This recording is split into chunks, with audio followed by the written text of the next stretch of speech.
성령 강림절 후 18번째 주일입니다.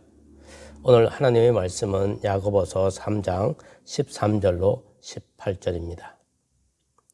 너희 중에 지혜와 총명이 있는 자가 누구냐? 그는 선행으로 말미암아 지혜의 온유함으로 그 행함을 보일지니라. 그러나 너희 마음속에 독한 시기와 다툼이 있으면 자랑하지 말라. 진리를 거슬려 거짓말하지 말라. 이러한 지혜는 위로부터 내려온 것이 아니요 땅 위의 것이요 정욕의 것이요 귀신의 것이니 시기와 다툼이 있는 곳에는 혼란과 모든 악한 일이 있음이라.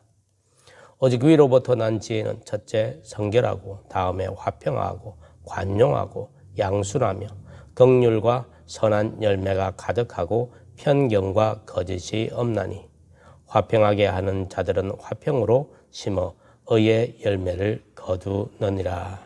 하나님의 말씀입니다.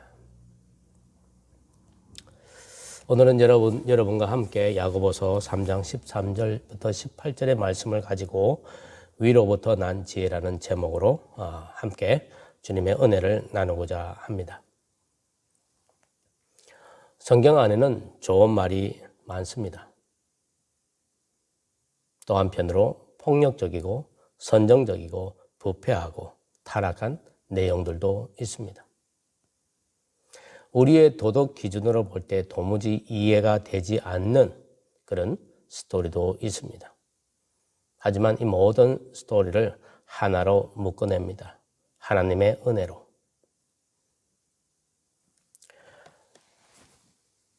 성경이 전 세계 사람들의 그 독서의 베스트 1위라고 합니다. 왜 그럴까?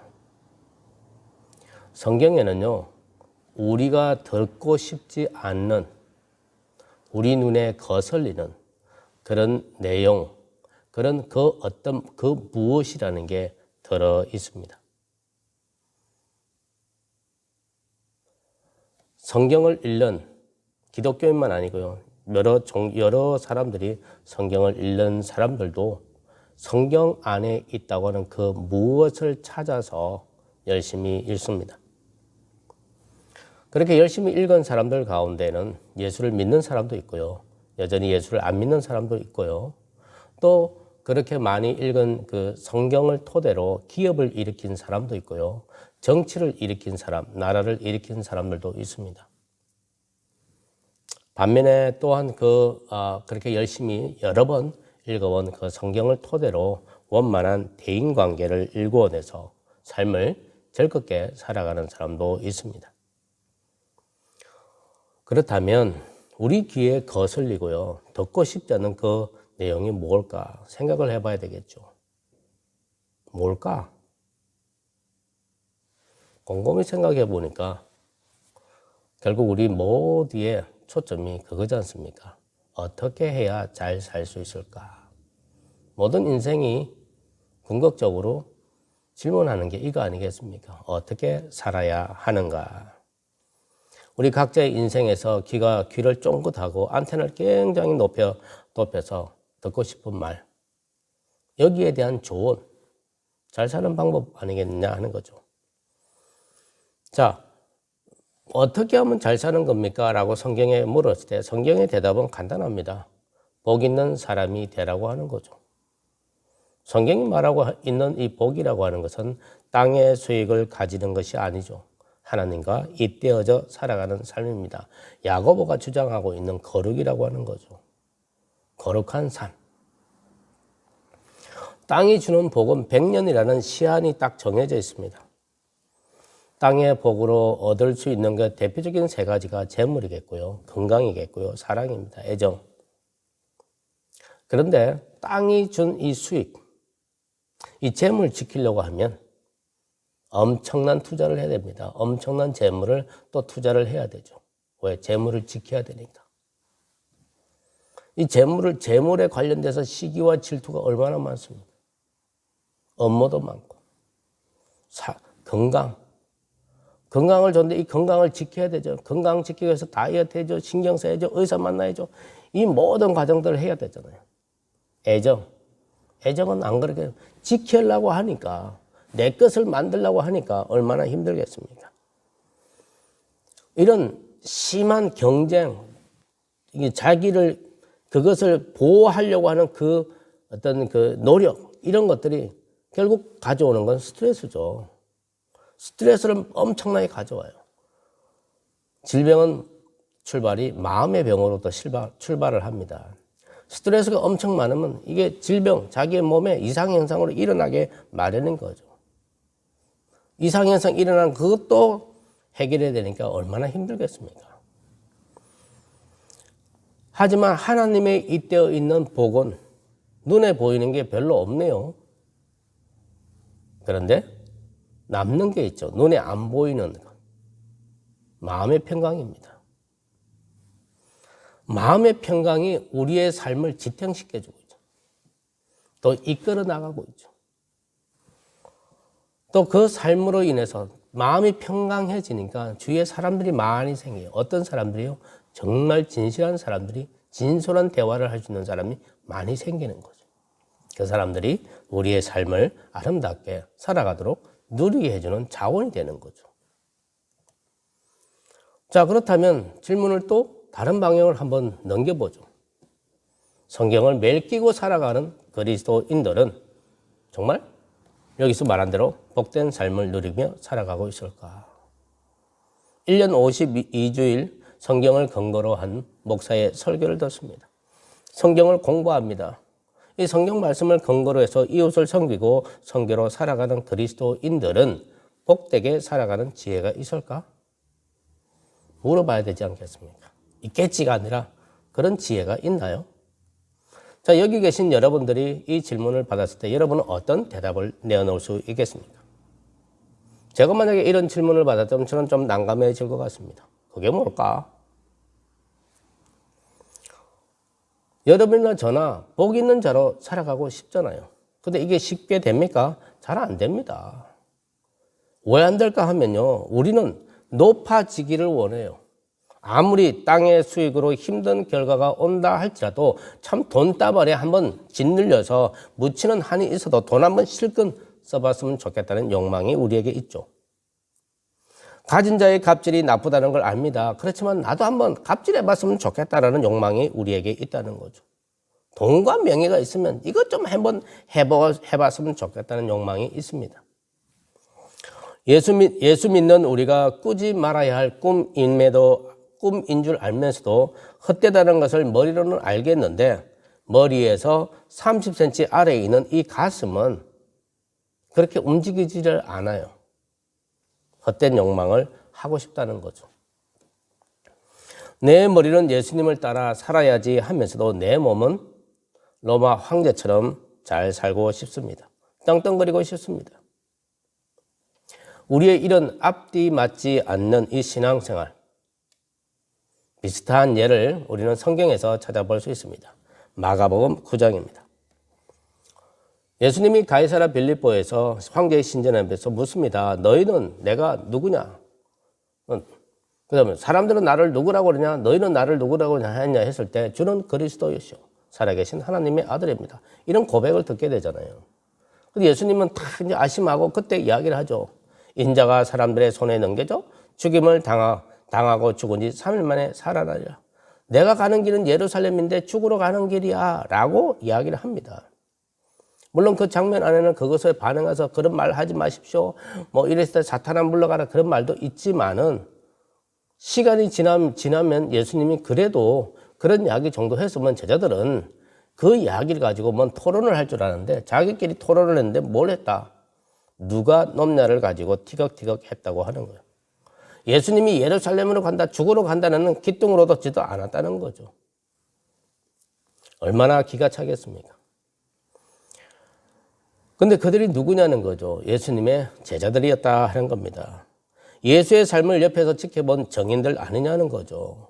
그런 그들의 머릿속에는 복음을 최대한 멀리 전해야 되겠다는 생각은 있었겠지만 그들의 몸은 그렇게 했을 때 얻어질 땅의 수확을 먼저 계산했다는 거죠. 그 계산에서 최고의 몫을 챙기려고 하는 행동이 그들은 앞서가고 있었다고 하는 겁니다. 예수님의 제자들도 우리와 별반 다른 게 없지 않습니까? 예수님의 실망도 그때나 지금이나 별로 달라질 것 같지는 않습니다. 하지만 우리가 일반적으로 말하는 복, 기복의 관점에서 본다면 제자들은 현실적이고 지혜롭습니다. 그들이 왜 서로 높아지는 것에 대해서 열띤 토론을 했겠습니까? 예수님이 로마의 진격에서 시민 봉기를 일으키고 로마 황제를 몰아내면 자기들 세상 아니겠습니까? 그러면 그때 가서 서열 정리하면 복잡하니까 지금 서열 정리해서 그때 가서 땅값이 오르고 집값이 오르고 하기 전에 다 정리해서 자기 것 다 만들어 놓을 수 있다는 거. 세상 사는 지혜 아닙니까? 그때나 지금이나 별로 다르지 않다는 거죠. 근데 여기에 예수님이 찬물을 끼얹죠. 높아지려고 하면 낮아져야 한다는 가르침을 줍니다. 예수님의 제자들의 반응은 뭘까요? 겉으로 드러나는 반응은 아멘이죠. 마음속 뿌리에서 끌어올라오는 아멘이 아니고요. 마지못해서 하는 아멘입니다. 그들이 감추고 있는 대답이 있죠. No thank you입니다. 낮아지라고요? 천만에요. 머리로는 이해가 되는데 가슴으로는 이해가 안 됩니다. 그렇다고 해서 너희들 믿음이 왜 그 모양이냐고 야단치기가 좀 하지 않습니까? 예수님의 제자들이라고 해서 예수님의 가르침에 따라 하늘에 잇대어 거룩하게 살고 싶지 않았을까요? 머리는 그렇게 살고 싶습니다. 그럼 우리라고 해서 다르겠습니까? 우리도 하나님과 잇대어 거룩하게 살아가고 싶기는 마찬가지입니다. 하지만 우리 앞에, 그러기에는 우리 앞에, 그들 앞에 장애물이 하나 있죠. 항상 걸리는 게 하나 있습니다. 그게 뭘까요? 먹고 사는 문제 아닙니까? 현실적인 문제가 그들이나 우리 앞에 장애물로 있다고 하는 거죠. 예수님은 이런 우리의 현실을 아는지 모르는지 계속해서 첫째가 되고 싶으면 무사람의 끝이 되고 그를 섬기는 자가 되라고 하십니다. 복창 터지는 소리를 우리에게 계속 들려주는 거죠. 오늘 이 현실에서요, 그 현실에서도 마찬가지고 오늘 현실에서도 마찬가지로요, 말단이 되고 섬기는 자로 그 위치가 정해지면 쨍하고 해뜰 날이 없는 한은 말단이 최고 경영자가 되는 일은 하늘의 별따기입니다. 그런 세상, 이런 현실이 우리 앞에 있는데 어떻게 하라고 맨날 말단이면 끝까지 말단인데 말단으로 하면 높은 자가 된다, 이 말이 통하지가 않는 거죠. 예수님의 말씀, 이 말씀은 무사람의 끝이 돼야 너희가 높아진다. 이 말은 뭐냐면 하나님 나라에서 큰 자가 되라고 하는 거죠. 우리에게 하나님 나라는, 이 말을 들을 때 우리에게는 하나님 나라는 안중에도 없습니다. 오로지 집중하는 건 하나죠. 큰 자, 높은 자. 세상 지혜로 말하자면 큰 자, 대통령, 최고 경영자가 되려면요, 낮아지면 안 됩니다. 무조건 올라가서 꼭대기 올라가야 됩니다. 그러니까 우리의 반응은 이런 거죠. 예수님, 일단 우리를 높은 곳에 올려주세요. 그러면 더 높은 하늘에서 우리가 큰 자가 되지 않겠습니까? 라는 주장인 거죠. 예수님은 하나님 나라에서 큰 자가 되려면 낮아지라고 했던 건 무슨 말일까? 누구든지 포용할 수 있는 사람이 되라는 거죠. 그 누군가는 세상 모든 사람, 이 모든 사람을 품을 수 있는 자가 큰 자라고 하는 겁니다. 세상 사람들을 품을 수 있는 큰 자가 되려면 낮아져라.